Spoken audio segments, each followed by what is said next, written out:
Hi! So, inihan yung sofa namin na aso. Tinanggal ko na yung cobre kama. Tapos ayan, basa rin yan. May amoy ng ihi. Ayan, tinanggal ko na lahat. Ayan, wala na yung unan tsaka yung kutsyon. Ito lang para sa demo. So nakita ko lang sa internet kung paano gagawin. Naghalo lang ako dito ng 1 part white vinegar, dato puti para specific tayo. Tapos 1 part water. Sabi sa internet ay sprayan lang daw lahat ng sides. Yan. Lahat ng sides. Tapos kabila. Yan, ganyan. Tapos syempre, nisprayan ko na rin to. Sprayan na rin natin yan.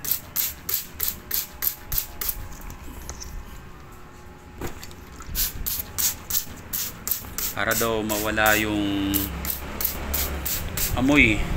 Pero sa ngayon, amoy suka talaga. Tapos, i-vacuum seal daw itong kutsyon. Pero ang nabili kong plastic, hindi naman siya kasya dito. Kaya ang ginawa natin, ganito na lang.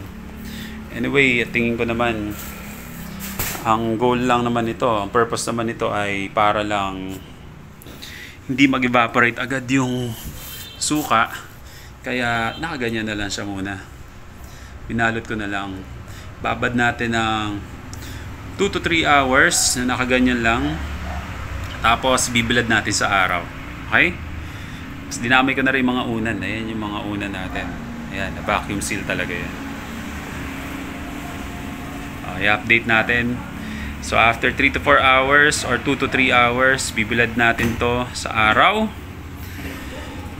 Magdamag siya doon, maghapon.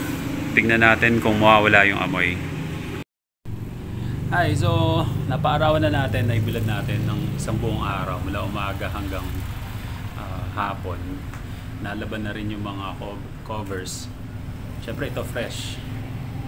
Ito meron na lang hint ng amoy suka, pero konting-konti lang. Mas maganda na yun siyempre kaysa sa amoy aso. Effective.